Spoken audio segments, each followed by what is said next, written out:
आप देख रहे हैं लेटेस्ट कानपुर न्यूज।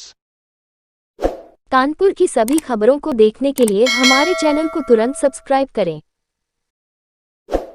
कानपुर के रहने वाले मर्चेंट नेवी कर्मचारी रोशन अरोड़ा बीते 3 महीने से साउथ अफ्रीका के गिनी देश में बंधक हैं। उसके साथ देश के 16 अन्य भारतीय भी बंधक हैं। सभी पर कच्चा तेल चोरी करने का आरोप नाइजीरियन नेवी ने लगाया है। शिप के क्रू में कुल 26 सदस्य हैं, जिनमें 16 भारतीय हैं। इनमें कानपुर के गोविंदनगर के रहने वाले रोशन अरोड़ा भी हैं। सोमवार को सांसद सत्यदेव पचौरी और विधायक महेश त्रिवेदी ने रोशन के परिवार से मुलाकात की।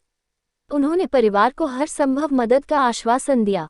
सांसद का कहना है कि विदेश मंत्रालय से बात कर सभी की जल्द भारत वापसी कराई जाएगी। गोविंदनगर लेबर कॉलोनी निवासी रोशन के पिता मनोज अरोड़ा ने बताया कि कैप्टन रोशन बीते 3 सालों से मर्चेंट नेवी की ट्रेनिंग कर रहा था। ये उसकी पहली शिपमेंट थी। बीते 3 महीने से नाइजीरियन नेवी कंपनी से बातचीत कर रही थी। कंपनी के 14 लोगों को डिटेंशन सेंटर में रखा गया था। हालांकि अब उन्हें छोड़ दिया गया है, लेकिन नाइजीरियन नेवी ने सभी को अरेस्ट करने की तैयारी शुरू की है। इसके बाद से ही क्रू मेंबर्स परेशान हैं। उनका कहना है कि उनके बेटे को तेल चोरी के झूठे केस में फंसाया गया है। सरकार सभी को सुरक्षित वापस लाए। रोशन अब भी अपने पिता से फोन पर संपर्क में है। उसने दावा किया कि ओएसएम कंपनी ने जुर्माना भी भर दिया है। इसके बावजूद नहीं छोड़ा जा रहा है। कानपुर में परिजन अब मदद की गुहार लगा रहे हैं। मनोज अरोड़ा ने बताया कि उनका बेटा रोशन मर्चेंट नेवी में असिस्टेंट ऑफिसर है। टीम में 16 भारतीय, 6 श्रीलंका और पोलैंड व फिलीपींस के 1 व 2 अन्य मर्चेंट नेवी अफसर शामिल हैं। पिता ने बताया कि देहरादून, अंबाला, कर्नाटक के भी लोग वहां क्रू में फंसे हुए हैं। वहां पर माल लोड करने की 3 दिन बाद की तारीख मिली। इस पर शिप के अधिकारियों ने उच्चाधिकारियों से संपर्क कर जानकारी दी। उच्चाधिकारियों ने शिप वापस लाने को कहा। रोशन ने अपनी बहन को बताया कि जब उनका शिप वापस जा रहा था तो रास्ते में गिनी देश की मर्चेंट नेवी के अफसरों ने उनको रोक लिया। 15 अफसरों को मालाबो में कैद कर रखा है और 11 को जहाज में ही नजरबंद कर दिया। वह मालाबो में कैद है। तब से सभी वहां फंसे हुए हैं। व्हाट्सएप कॉलिंग व चैट के जरिए सभी अपने परिवार वालों व शिप कंपनी के अधिकारियों के संपर्क में हैं। कंपनी ने रोशन को बताया था कि गिनी देश ने जुर्माना लगाया था, जिसे 1 हफ्ते में ही भर दिया गया था। इसके बावजूद भी गिनी नेवी अब इन लोगों को छोड़ने के बजाय नाइजीरियन नेवी के हवाले क्यों करने जा रही है, यह समझ नहीं आ रहा है। Hello, I am Captain Tanuj Mehta of motor tanker Heroic Idun. It is registered with Marshall Islands and managed by OSM Maritime Group. We are arrested in Equatorial Guinea, and today the vessel is being handed over illegally to Nigerian authorities. We were arrested by Equatorial Guinea warship on an announcement by Nigeria from international waters on 12th of August and brought to Equatorial Guinea on 14th of August. Since then till now we have been kept as detained in Equatorial Guinea. 15 of the crew members were taken ashore on 14th of August when the vessel arrived Equatorial Guinea, and 11 crew members were left on board. We have been repeatedly investigated by Equatorial Guinea authorities and Nigerian naval authorities also in Equatorial Guinea. Although no harassment was done to us, living conditions were reasonable. Various people suffered from diseases. Like myself, I suffered from malaria and I'm still suffering from typhoid. Other crew members also suffered from malaria. And it has not been a pleasant experience, and we do not know how the situation will be with us when we go to Nigeria. And the governments are trying to help us. The Indian government is actively trying to help us. Our company and the owners are also trying to help us. But in this part of the world, it doesn't seem to be working, and this illegal detention and illegal handover of the vessel to Nigeria is something beyond anybody's control, and this is all illegal operation.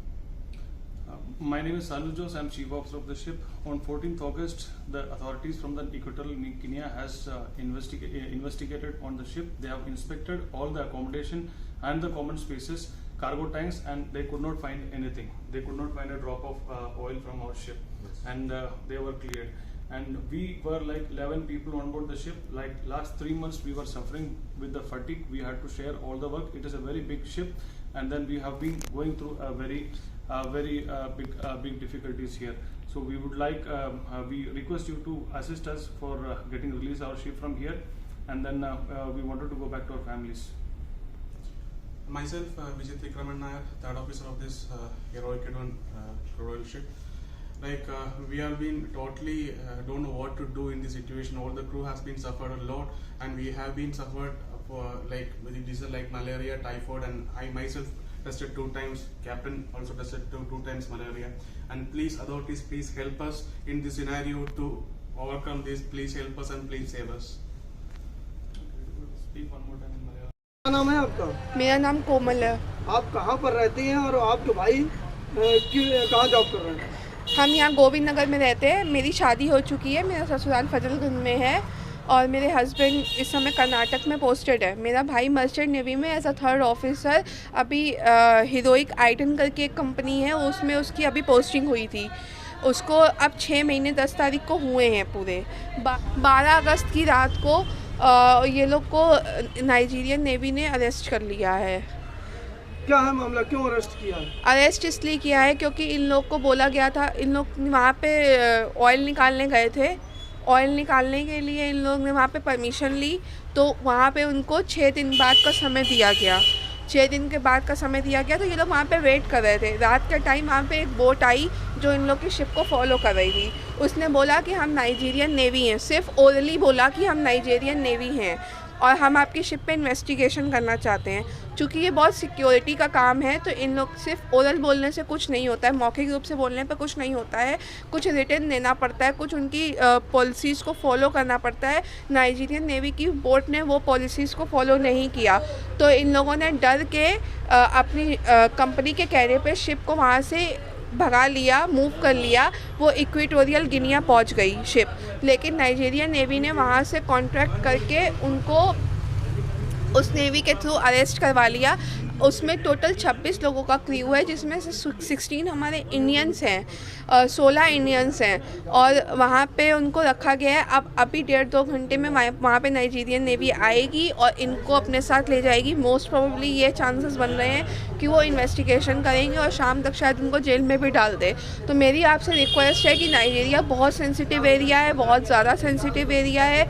उन्होंने हमको नहीं बताया कि वो navy हैं, वो हम लोग को ये लगा, उन लोग को ये लगा कि वो डकैत हैं, तो उनसे बचने के लिए वो उन लोगों ने ये स्टेप उठाया। जबकि ये सब प्रूफ के साथ उनको ये पता है कि उनकी शिप पे कुछ भी चोरी नहीं हुई है, तेल की एक बूंद भी चोरी नहीं हुई है। वो बेचारे तो वहाँ पे वेट कर रहे थे कि उनको कब टाइम मिले, कब वो वहाँ से तेल निकालें। तो ऐसा कुछ भी नहीं है, वो बेगुनाह हैं सब के सब। और हमारी गवर्नमेंट इतनी अच्छी है कि वो सपोर्ट कर रही है, बट मेरी गवर्नमेंट से रिक्वेस्ट है कि उनको नाइजीरिया जाने से रोक ले। कौन सा ऑयल था और किस ऑयल में काम करते थे?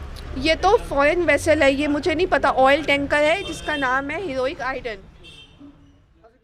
मिलने आए हैं, क्या आश्वासन आपकी तरफ से दिया जा रहा है? देखिए, मैं रोशन अरोड़ा के पिताजी से, माताजी से, उनकी बहन से मिलने आया हूँ। मुझे आज ही जानकारी मिली है कि उनका लड़का जो नेवी में, मर्चेंट नेवी में सर्विस करता था, और 16 लोगों के साथ सीमा के उल्लंघन में वो कहाँ पर कैसे नाइजीरिया में गिरफ्तार कर लिया गया है। और गिरफ्तारी के 3 महीने हो गए। उन्होंने, कंपनी ने जुर्माना भी दे दिया है, लेकिन उसके बाद ये कहा जा रहा है कि इनको अभी छोड़ा नहीं जाएगा। मैं इनसे जानकारी भी करने आया हूँ कि इन्होंने अभी तक क्या कार्रवाई की है, उनको क्या मदद मिली है। तो मुझे पता चला कि केवल इन्होंने पीएमओ में एक चिट्ठी डाली है, बाकी कोई कार्रवाई नहीं की है। कंपनी ने क्या की इनको नहीं पता है। मैंने इनसे कहा है कि पूरा प्रार्थना पत्र मेरे नाम का डिटेल बना के दे दीजिए, मैं विदेश मंत्रालय से बात करूँगा। अगर जयशंकर जी होंगे खुद तो उनसे बात कर लूँगा, अगर वो नहीं होंगे तो मैं जो काम देख रहा है वो डिप्टी विदेश मंत्री से बात कर लूँगा। और इनका लड़का सकुशल कानपुर आएगा, ये इसका मैं इनको आश्वस्त करता हूँ, क्योंकि भारत के, दुनिया के सभी देशों से मित्रवत संबंध है। ये हमारी ट्रीटीज होती हैं, संधियाँ होती हैं, कभी कभी जल सीमा का उल्लंघन हो जाता है अनजाने में, क्योंकि पानी के अंदर जा रहे हैं तो मुझे नहीं पता कि 10 किलोमीटर सीमा है, ये किसकी है 10 किलोमीटर। तो ये मानवीय भूल है और इस भूल के नियम भी बने हुए हैं। नियमों के तहत केवल दंडनीय अपराध होता है, वो जुर्माना दे दिया गया। फिर क्यों बंद है इसका मैं पता कर लूँ, अध्ययन कर लूँ, उसके बाद मैं आपको बताऊंगा। लेकिन आप लोगों को के माध्यम से सभी जनता को भी आश्वस्त करना चाहता हूं कि रोशन कानपुर में सकुशल अपने घर में आएगा। सब्सक्राइब करें हमारे लेटेस्ट कानपुर न्यूज़ चैनल को और बेल आइकन दबाना ना भूलें।